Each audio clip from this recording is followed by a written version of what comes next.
Hello friends, मैं हूं सन्मय प्रकाश और आप देख रहे हैं यूट्यूब चैनल सरकारी जॉब न्यूज़। तो कई महत्वपूर्ण टॉपिक्स हैं आज के इस करंट अफेयर्स वीडियो में। जैसे देश का सबसे चौड़ा 6 लेन ब्रिज किस नदी पर बना है, जिसका उद्घाटन प्राइम मिनिस्टर नरेंद्र मोदी और चीफ मिनिस्टर नीतीश कुमार ने किया है। किस पड़ोसी देश के पूर्व राष्ट्रपति और 6 बार प्राइम मिनिस्टर रह चुके विक्रम सिंघे को गिरफ्तार कर लिया गया है। संयुक्त राष्ट्र ने मिडिल ईस्ट में पहली बार किस जगह पर अकाल घोषित कर दिया है। 130वां संविधान संशोधन बिल पेश हुआ, उसके बारे में चर्चा करेंगे। 30 दिन तक हिरासत में रहने पर पीएम, सीएम और मिनिस्टर को पद से हटा दिया जाएगा, इसमें प्रावधान है। किस शहर में 15वां भारत जापान शिखर सम्मेलन आयोजित किया जाएगा, जहां पर प्राइम मिनिस्टर नरेंद्र मोदी शामिल होंगे। सुप्रीम कोर्ट ने एसआईआर के दौरान 11 दस्तावेजों के अलावा इनमें से किसे वैध बताया है, जिसको लेकर चुनाव आयोग कहता था कि ये हम नहीं मानेंगे, लेकिन सुप्रीम कोर्ट का ऑर्डर आ गया है। उद्योगपति लॉर्ड स्वराज पॉल, उनका निधन हो गया। तो किस समूह के संस्थापक थे और कौन कौन से भारतीय अवार्ड उनको मिले थे। तो और भी कई सारे महत्वपूर्ण क्वेश्चंस हैं, सब पर चर्चा करेंगे दोस्तों। शुरू करते हैं बिना देर के। और पहला क्वेश्चन, देश का सबसे चौड़ा 6 लेन एक्सपेंशन केबल ब्रिज किस नदी पर बना है, जिसका उद्घाटन प्राइम मिनिस्टर नरेंद्र मोदी और चीफ मिनिस्टर नीतीश कुमार ने किया है। अब चीफ मिनिस्टर की बात हो रही है तो बिहार ही है, और बिहार में कौन सी नदी है, तो कई नदियां हैं, तो उनमें एक गंगा है, ठीक है। और ये न्यूज़ भी आप देख रहे हैं कि ये देश का वाइडेस्ट 6 लेन है। मतलब वैसे तो वाइडेस्ट तो और भी हैं, मतलब 8 लेन भी हैं अलग अलग जगहों पर, लेकिन यहाँ पर 6 लेन की जो चौड़ाई ना वो ज़्यादा है। ओके, तो ये हम आगे बात करेंगे और भी। तो ये गंगा पर है, कहाँ से कहाँ तक, ओटा सिमरिया पुल कहेंगे इसको। 8.15 किलोमीटर लंबा है ये। एक बार दिखा भी देते हैं हम। हाँ, ये देखिए इस तरीके से मैप के ज़रिए, और फिर जो वीडियो है वो देख रहे हैं आप, ठीक है। तो प्राइम मिनिस्टर नरेंद्र मोदी और वहाँ बिहार के जो चीफ मिनिस्टर हैं नीतीश कुमार, उन्होंने 22 अगस्त को ओटा सिमरिया पुल का उद्घाटन किया है। गंगा नदी पर बना हुआ है, 6 लेन का है ये, और पटना से बेगूसराय जाने में अब मात्र 2 घंटे लगेंगे। पहले काफ़ी ज़्यादा वक्त लगता था। तो ये एक्सपेंशन केबल ब्रिज है, और कुछ पॉइंट मैंने यहाँ पर दे दिए हैं। तो इसकी लंबाई जो है ना वो 8.15 किलोमीटर है। लागत आई है 1,871 करोड़ रुपए। कितने लेन का है? 6 लेन है। कितनी चौड़ाई है? 34 मीटर चौड़ाई है। देखिए आमतौर पर 6 लेन का जो पुल होता है उसकी चौड़ाई 29.5 मीटर होती है। कितना? 29.5 मीटर होती है, लेकिन इसकी चौड़ाई है 34 मीटर। इसलिए इसको देश का सबसे चौड़ा यानी वाइडेस्ट 6 लेन ब्रिज कहा जा रहा है। किस पुल के नज़दीक बना हुआ है? तो राजेंद्र पुल के नज़दीक बना हुआ है। राजेंद्र पुल वही है जिसका उद्घाटन पंडित जवाहरलाल नेहरू ने 1959 में किया था। अब वो पुराना हो चुका है, बुरे हाल में है, तो उसी के बगल में इसको बनाया गया है। खूबियाँ क्या है? 18 पिलर पर ये टिका हुआ है। एक्सपेंशन केबल ब्रिज है, और ऐसे में एक्सपेंशन ब्रिज है, इसका मतलब ये हुआ कि पुल के नीचे मालवाहक जहाज, उसका परिचालन बहुत आसानी से हो सकेगा। दोनों ओर 3-3 लेन की सड़क है, और इससे उत्तर बिहार के बेगूसराय, सुपौल, मधुबनी, पूर्णिया, अररिया जैसे जो ज़िले हैं, और दक्षिण बिहार के शेखपुरा, नवादा, लखीसराय, इन सब ज़िलों के बीच में ना यात्रा बहुत कम, मतलब समय बहुत कम लगेगा। और ये हाइब्रिड निर्माण कहिए या कहें हाइब्रिड एन्यूटी मॉडल कहेंगे हम, HAM, उसके तहत बना है, जहाँ पर जो निर्माण एजेंसी है वो 60% लागत वहन करती है और सरकार को 40% देना होता है, ठीक है। और ये सिमरिया धाम तक पहुंचने के लिए एक बेहतर रास्ता हो जाएगा, और वहाँ पर महत्वपूर्ण तीर्थ स्थल भी है। और एक और है वहाँ जगह, प्रसिद्ध कवि रामधारी सिंह दिनकर, उनकी जन्म स्थली भी यहीं पर है, ठीक है। तो इस जगह पर ये पुल बन गया है और गंगा नदी पर बना है। और 22 अगस्त को प्राइम मिनिस्टर नरेंद्र मोदी वहाँ पर गए थे, पटना में गए थे, और वहाँ भी इस पुल पे गए थे। ओके, तो ये महत्वपूर्ण बात रही, ठीक है। तो याद रखिएगा, ध्यान रखिएगा। अच्छा, 22 अगस्त को ही उन्होंने, प्राइम मिनिस्टर नरेंद्र मोदी ने, और भी कई सारी परियोजनाओं का उद्घाटन किया। आपको पता है वहाँ पर चुनाव होने वाले हैं कुछ महीने में, और चुनाव जब होते हैं तो प्राइम मिनिस्टर की सक्रियता देखने को मिलती है। नई नई योजनाएं जो हैं वो लॉन्च करने लगते हैं। और उद्घाटन करने लगते हैं। बहुत सारी योजनाओं को रोक के रखा जाता है ताकि उस वक्त उद्घाटन कर सके। तो 22 अगस्त को उन्होंने एक और उद्घाटन किया। 6,878 करोड़ रुपए की लागत से निर्मित 660 मेगावाट का बक्सर थर्मल पावर प्लांट, उसका भी उन्होंने उद्घाटन किया। ओके, अब मुजफ्फरपुर में होमी भाभा कैंसर अस्पताल अनुसंधान केंद्र जो कि SKMCH परिसर में है, तो उसका भी उद्घाटन किया। हालांकि वो शुरू काफ़ी पहले हो चुका है। ठीक है, तो एक इम्पॉर्टेंट ये एग्जामिनेशन पॉइंट ऑफ व्यू से ज़रूरी है। चलिए अब आगे बढ़ते हैं और अगला क्वेश्चन लेते हैं। किस पड़ोसी देश के पूर्व राष्ट्रपति और 6 बार प्राइम मिनिस्टर रह चुके रानिल विक्रमसिंघे को गिरफ्तार कर लिया गया है? श्रीलंका में ही। तो आंसर श्रीलंका मैंने बोल ही दिया अभी। ठीक है, तो रानिल विक्रमसिंघे कहाँ के प्राइम मिनिस्टर और राष्ट्रपति रह चुके थे? तो श्रीलंका के रह चुके थे। और ये न्यूज़ द हिंदू में आप देख रहे हैं। 22 अगस्त को उनको गिरफ्तार किया गया पुलिस के द्वारा। और क्या है आरोप इन पर? मामला ये है, इन पर यह आरोप लगा है कि विदेश, मतलब जब वो राष्ट्रपति थे इससे पहले, तो उस दौरान विदेश में निजी यात्रा के दौरान सरकारी धन का उपयोग किया था और इसीलिए उनको गिरफ्तार किया गया है। ये रहा श्रीलंका। ठीक है, तो श्रीलंका पुलिस की जो आपराधिक जांच विभाग है, CID कहते हैं, तो उसी ने जो है ना वो गिरफ्तार किया है। और ये जो मामला है वो कब का है? 2023 का है। लंदन की यात्रा की थी, उसमें सरकारी धन खर्च हुआ था, तो इसके लिए जो है ना वो हुआ। ओके, और रानिल विक्रमसिंघे जो ना आखिरी बार कब बने थे राष्ट्रपति? तो जुलाई 2022 की बात है, जब उस वक्त आर्थिक मंदी की वजह से उस वक्त के जो राष्ट्रपति थे गोटाबाया राजपक्षे, उनको भागना पड़ा था देश छोड़ के, और तब ये राष्ट्रपति बने थे। ठीक है, रानिल विक्रमसिंघे। और फिर बाद में चुनाव हुआ था। चुनाव के बाद फिर अनुरा कुमारा दिसानायके वहाँ के अभी राष्ट्रपति हैं। कौन है? अनुरा कुमारा दिसानायके। प्राइम मिनिस्टर हैं हरिनी अमर सूर्या। राजधानी क्या है? श्री जयवर्धने पुरे कोट्टे विधायी राजधानी है। और कोलंबो जो है ना कार्यकारी और न्यायिक राजधानी है। यहाँ पर मुद्रा चलती है श्रीलंकाई रुपया। ओके, तो एक इम्पॉर्टेंट ये बात रही। ठीक है, तो कुछ चूँकि काफ़ी चर्चित व्यक्ति हैं, 6 बार प्राइम मिनिस्टर रहा हो, राष्ट्रपति रहा हो, तो खबर जाननी चाहिए। और पड़ोस देश का मामला है ना, इसलिए भी ज़रूरी था आपके लिए। चलिए आगे बढ़ते हैं और अगला क्वेश्चन यहाँ पर होगा। संयुक्त राष्ट्र ने मध्य पूर्व यानी मिडिल ईस्ट, या कहें हम लोग कहते हैं पश्चिम एशिया, मध्य पूर्व जो है ना वो नाम दिया गया है अमेरिका और यूरोपीय देशों के द्वारा। ठीक है, एक्चुअल में वो है वेस्ट एशिया। तो वहाँ पर पहली बार किस जगह अकाल की घोषणा कर दी है? अकाल की घोषणा कर दी गई है। आंसर होगा गजा। और द हिंदू में ये न्यूज़ देख रहे हैं कि यूनाइटेड नेशन डिक्लेयर जो है ना ये कर दिया है, डिक्लेयर कर दिया है। तो संयुक्त राष्ट्र ने 22 अगस्त को आधिकारिक तौर पर ये घोषणा की अकाल की। एक बार वहाँ भी चलते हैं। ये है क्या? इज़राइल। और ये जो 2 इलाके हैं ये है फ़लस्तीन। उसी में यहाँ पर ये है गजा। ठीक है, गजा की हालत बहुत ख़राब हो चुकी है। गजा में जो है ना इजरायली सेना के द्वारा जो वहाँ पर कार्रवाई की गई है, उसकी वजह से संयुक्त राष्ट्र का ये कहना है, विशेषज्ञों का, मतलब अभी तो ये घर दिख रहे हैं, ये सब खत्म हो चुके हैं, विनाश हो चुका है पूरा का पूरा। ठीक है, तो संयुक्त राष्ट्र का ये कहना है कि 5 लाख लोग विनाशकारी भूख का सामना कर रहे हैं, हंगर का सामना कर रहे हैं। और संयुक्त राष्ट्र सहायता प्रमुख टॉम फ्लेचर, उन्होंने कहा है कि अकाल को पूरी तरह से रोका जा सकता था। उन्होंने कहा कि इजराइल के द्वारा जो अवरोध किया गया है, मतलब वहाँ पर फ़िलिस्तीनी क्षेत्र में यानी गजा में जो है ना भोजन पहुँचाने की व्यवस्था को रोक दी गई उसके द्वारा, इजराइल की सेना के द्वारा। और तो ऐसे में बहुत बुरे हालात हुए हैं और अनुमान है कि बहुत सारे लोग जो है ना वो मारे जाएंगे और अभी भी मर रहे हैं। खाने की बिल्कुल कमी हो गई है। अकाल को 3 परिभाषाओं में किया गया है। एक तो कम से कम 20% घरों में यानी 5 में से 1 में भोजन की अत्यधिक कमी हो गई है। दूसरा है 5 वर्ष से कम आयु के कम से कम 30% बच्चे यानी 3 में से 1 गंभीर रूप से कुपोषित हैं।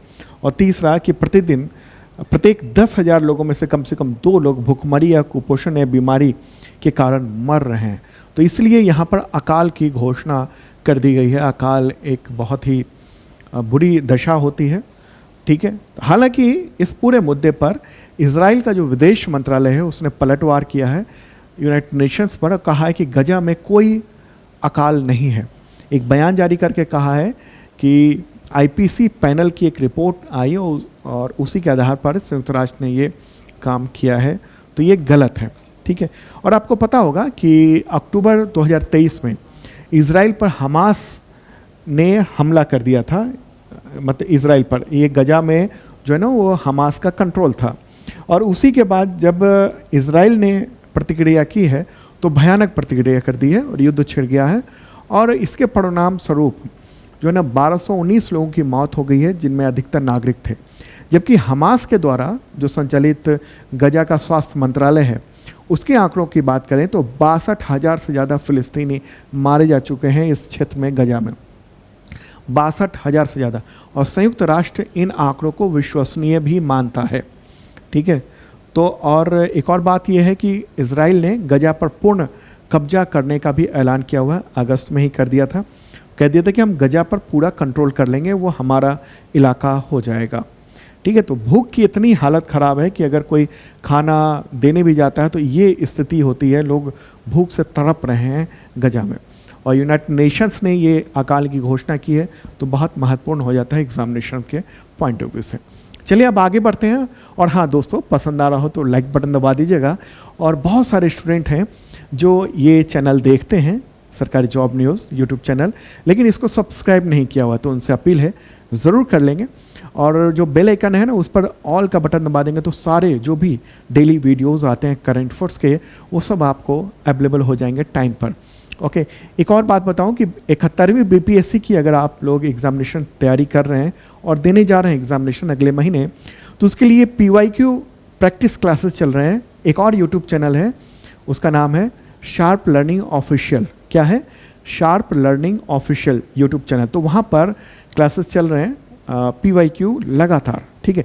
1:30 बजे दोपहर को क्लासेस होती हैं, मंडे टू सैटरडे, और दूसरी क्लास 3 बजे होती है, तो देखना ज़रूर। ठीक है। चलिए आगे बढ़ते हैं, अगला क्वेश्चन। और हाँ, उससे पहले आपको बताऊं कि आज़ादी महोत्सव को लेकर जो छूट चल रही है सभी बैचेज में 85% तक की, तो वो फ़ायदा उठा सकते हैं। शार्प लर्निंग जो ऐप है यूट्यूब चैनल का, उसी पर ये ऐप है, गूगल प्ले पर आपको मिल जाएगा। सर्च करना है शार्प लर्निंग या फिर सन्मय प्रकाश सर्च कर लेंगे तो ये ऐप आ जाएगा आपके पास। और आज़ादी महोत्सव को लेकर, छूट को लेकर, यहाँ पर जैसे करंट अफेयर्स का बेसिक मेंबरशिप है 99 रुपीज़ में मात्र, ये कई गुना प्राइस ज़्यादा था पहले। 150 में ISPCS मेंबरशिप है, BPSC के पूरा बैच है, PT मेंस इंटरव्यू 3500 में, और भी कई सारे कोर्सेज हैं। तो शार्प लर्निंग ऐप पर अभी छूट चल रही है, बस कुछ दिनों में ये समाप्त हो जाएगा, उससे पहले आप लाभ उठा सकते हैं। और इस वीडियो के डिस्क्रिप्शन में मैंने लिंक भी दे दिया है, और व्हाट्सएप का मैंने लिंक भी दे दिया है, आप चैट पर भी कांटेक्ट कर सकते हैं वहाँ पर। ओके। तो चलिए अब आगे बढ़ते हैं। और अगला क्वेश्चन काफ़ी महत्वपूर्ण प्रश्न है ये एग्जामिनेशन पॉइंट ऑफ व्यू से। संविधान के कौन से वे संशोधन विधेयक को लोकसभा ने संसद की संयुक्त समिति को भेज दिया जो भ्रष्टाचार या गंभीर अपराध के मामले में कम से कम 30 दिन तक लगातार हिरासत में रहने वाले PM, CM और मंत्रियों को पद से हटाने का प्रावधान करता है। मतलब इस संविधान संशोधन बिल में ये प्रावधान है कि अगर 30 दिन तक लगातार कोई भी PM, CM या केंद्र या राज्य का मंत्री हिरासत में रहता है, गिरफ्तार रहता है, तो उसको पद से हटा दिया जाएगा ऑटोमेटिकली। इसका आंसर क्या होगा? 130वां। ठीक है।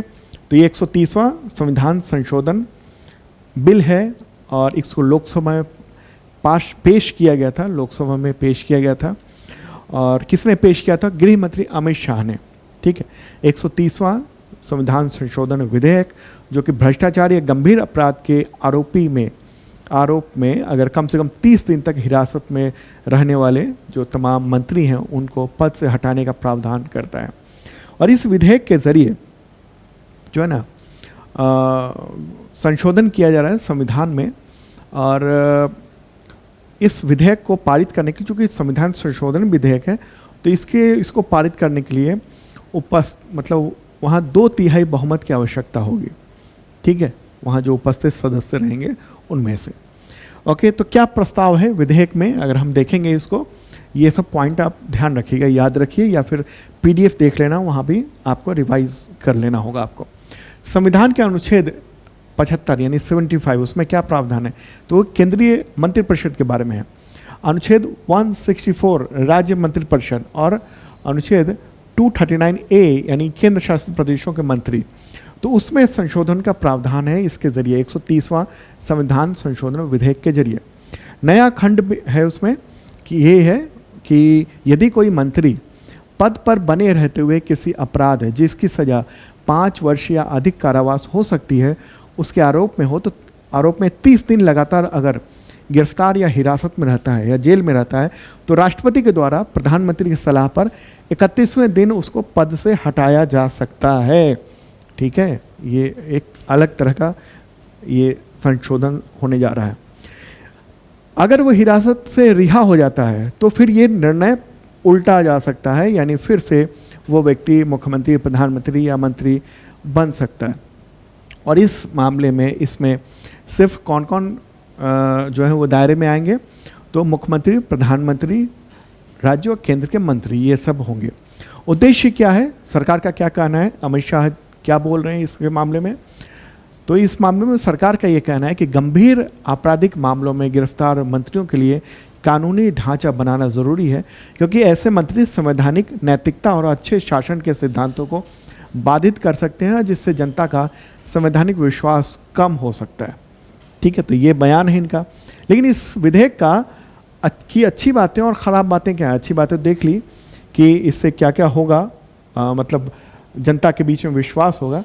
अभी वर्तमान में कानूनी ढांचा क्या कहता है, किसी मामले में अगर आरोपी है या सजा प्राप्त कर लेता तो क्या है नियम इस वक्त। वर्तमान में जन प्रतिनिधित्व अधिनियम 1951 है, उसकी धारा 8 के तहत विधायकों को या सांसदों को कुछ आपराधिक मामलों में दोष सिद्ध और कम से कम 2 वर्ष की सजा पर चुनाव लड़ने या पद पर बने रहने से अयोग्य घोषित कर दिया जाता है। ठीक है, अयोग्यता दोष सिद्ध पर आधारित है, और अगर लोअर कोर्ट ने दोषी कर दिया, मतलब सजा दे दिया उसको 2 साल से जो है ना वो कम से कम 2 साल का, तो फिर ऑटोमेटिकली उसकी अयोग्यता हो जाती है और वो जो विधायक है या सांसद है वो उसको उस पद से हटा दिया जाता है।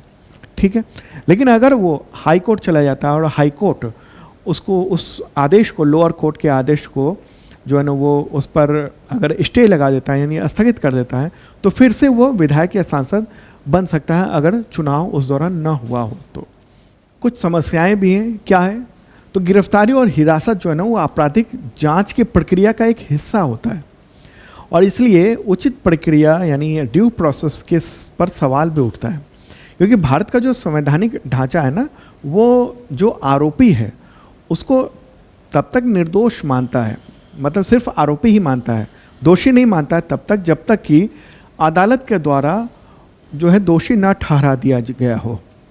ठीक है, और पुलिस की प्रक्रिया भी होती है कि गिरफ्तारी के 90 दिनों के भीतर चार्जशीट दाखिल करना होता है पुलिस को, फिर अदालत जो है आरोप तय करती है, फिर मुकदमा शुरू होता है, फिर दोषी ठहराया जाता है या फिर बरी कर दिया जाता है।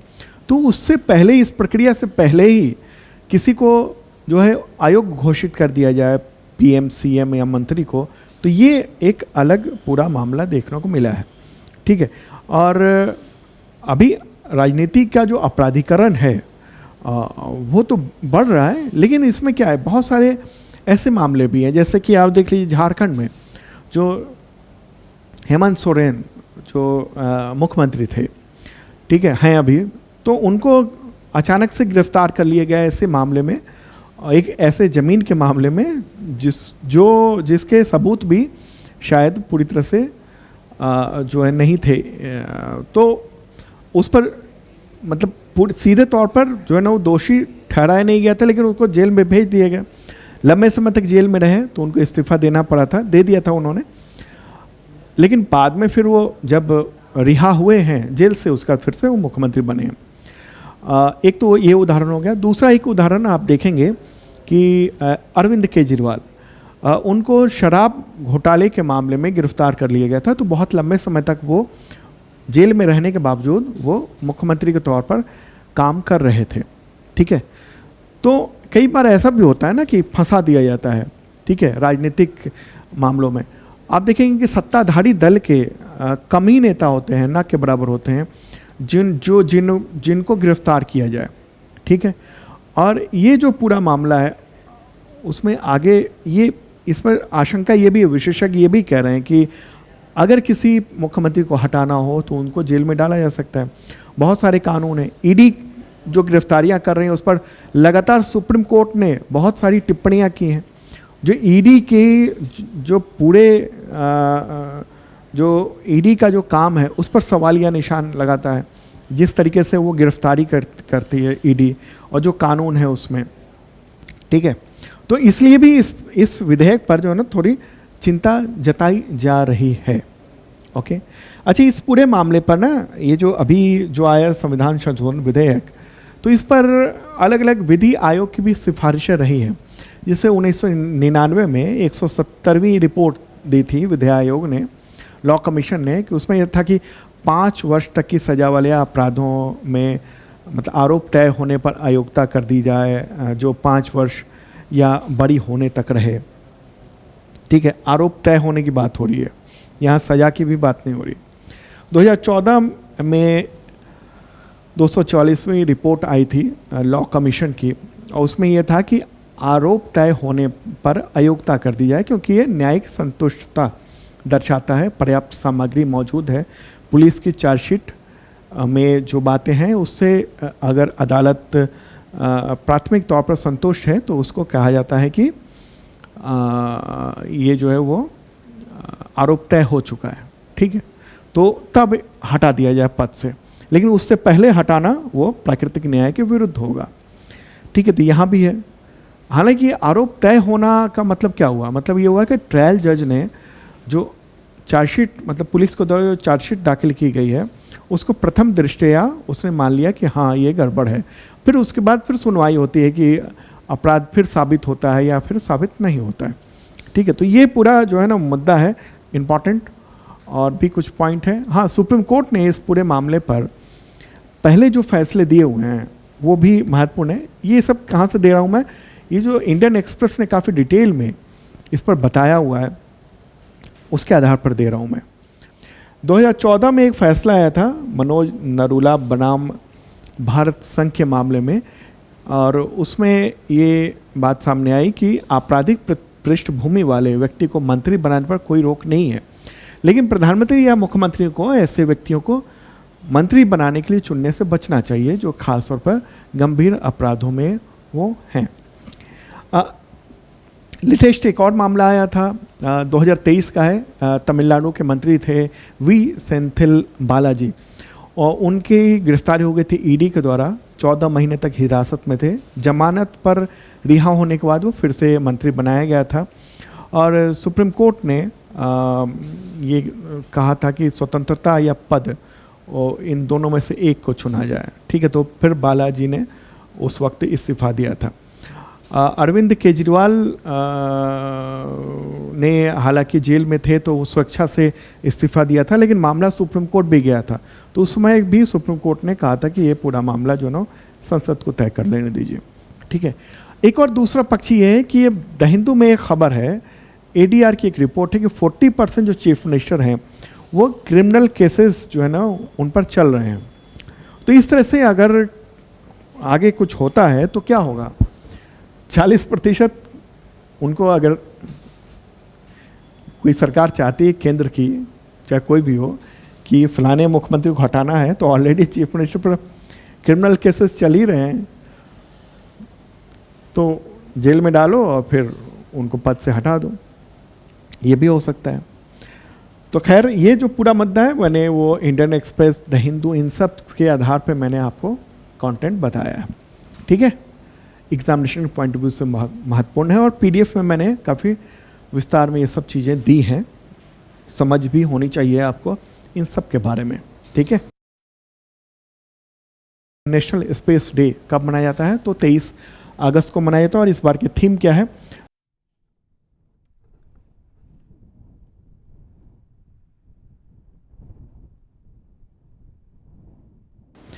ये दिवस पहली बार 2024 में मनाया गया था। इस दिवस की घोषणा प्राइम मिनिस्टर नरेंद्र मोदी ने 2023 में की थी, क्यों मनाया जाता है ये 23 अगस्त को? क्योंकि 23 अगस्त 2023 को ऐतिहासिक उपलब्धि हासिल की थी भारत ने। इस दिन चंद्रयान 3 मिशन जो है उसने चांद पर सॉफ्ट लैंडिंग पूरी की थी, और लैंडिंग के साथ ही चांद पर स्पेसक्राफ्ट की सॉफ्ट लैंडिंग करने वाला भारत चौथा देश बन गया था, और चांद के दक्षिणी ध्रुव पर उतरने वाला पहला देश बना था। ठीक है, तो ये महत्वपूर्ण बात रही। चलिए आगे बढ़ते हैं और अगला क्वेश्चन लेते हैं। किस शहर में 15वां भारत जापान शिखर सम्मेलन का आयोजन होगा? टोक्यो में होगा। ठीक है, तो प्राइम मिनिस्टर नरेंद्र मोदी जो है ना वो 2 देशों की यात्रा पर जाने वाले हैं, एक तो जापान की और दूसरा चीन की। विदेश मंत्रालय ने इसकी घोषणा की है।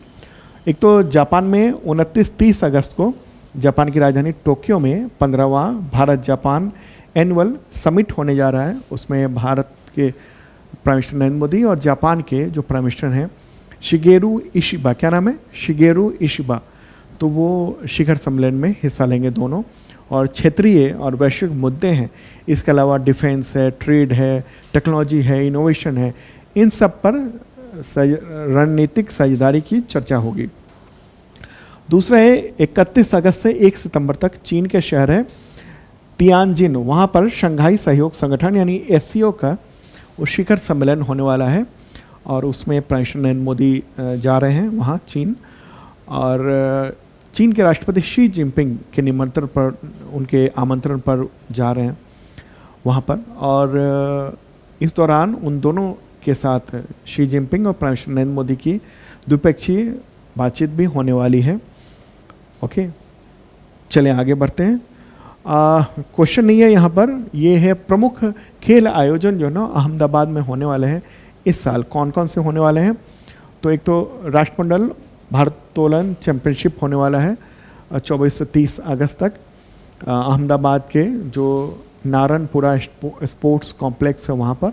29 देशों के 350 से अधिक एथलीट इसमें हिस्सा ले रहे हैं। दूसरा एशियाई एक्वेटिक्स चैंपियनशिप है जो सितंबर अक्टूबर में अगले महीने होने वाला है, और इसमें चीन, जापान, कोरिया और अन्य एशियाई देशों के तैराक शामिल होंगे।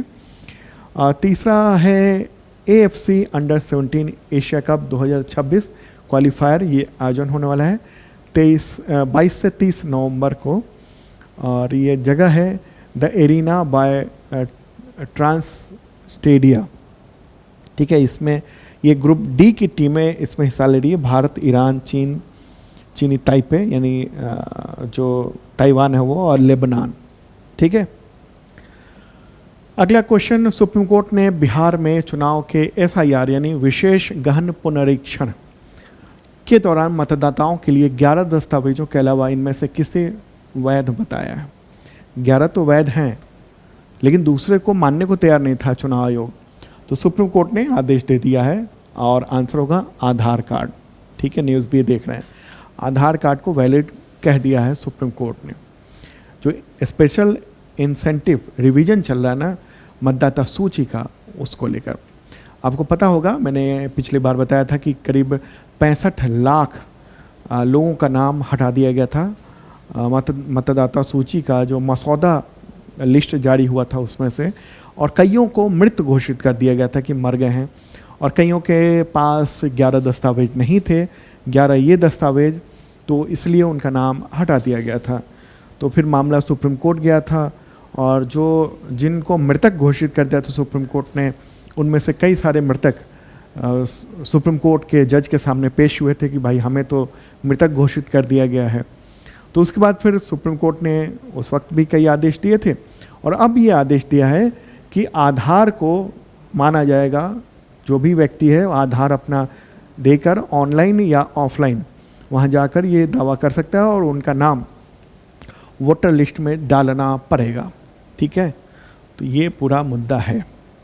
चलिए आगे बढ़ते हैं। अगला क्वेश्चन। भारतीय मूल के ब्रिटिश उद्योगपति लॉर्ड स्वराज पॉल, उनका निधन हो गया 94 ईयर की उम्र में 21 अगस्त 2025 को। तो वह किस औद्योगिक समूह के संस्थापक थे? क्या होगा आंसर? कैप्रो समूह। काफ़ी महत्वपूर्ण ये कैप्रो समूह है। ये रहा फोटोग्राफ इनका। लॉर्ड पॉल 1966 में ये ब्रिटेन चले गए थे। 68 में ब्रिटेन में इन्होंने कैपारो समूह की नींव रखी थी। मुख्यालय लंदन में है और इसका जो परिचालन है वो Britain, Bharat, America, Canada, UAE इन सब जगहों पर होता है। लॉर्ड स्वराज पॉल का जो जन्म हुआ था वो जालंधर में हुआ था। एजुकेशन इनकी लाहौर में हुई थी और 1931 में जन्म हुआ था। उस वक्त अविभाजित भारत था। ओके, फिर पंजाब यूनिवर्सिटी से मैकेनिकल इंजीनियरिंग की, फिर MIT गए यूएसए में, अमेरिका में, वहाँ पढ़ाई की।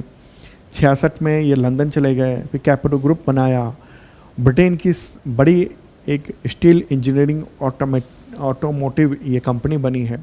कई सारे अवार्ड इनको मिल चुके हैं। पद्म भूषण अवार्ड मिल चुका है 1983 में, ठीक है। प्रवासी भारतीय सम्मान मिल चुका है 2009 में। कई विश्वविद्यालयों ने भारतीय उसने मानद डिग्रियां भी दी हुई हैं और काफ़ी चर्चित रहे हैं भारतीय उद्योग जगत में।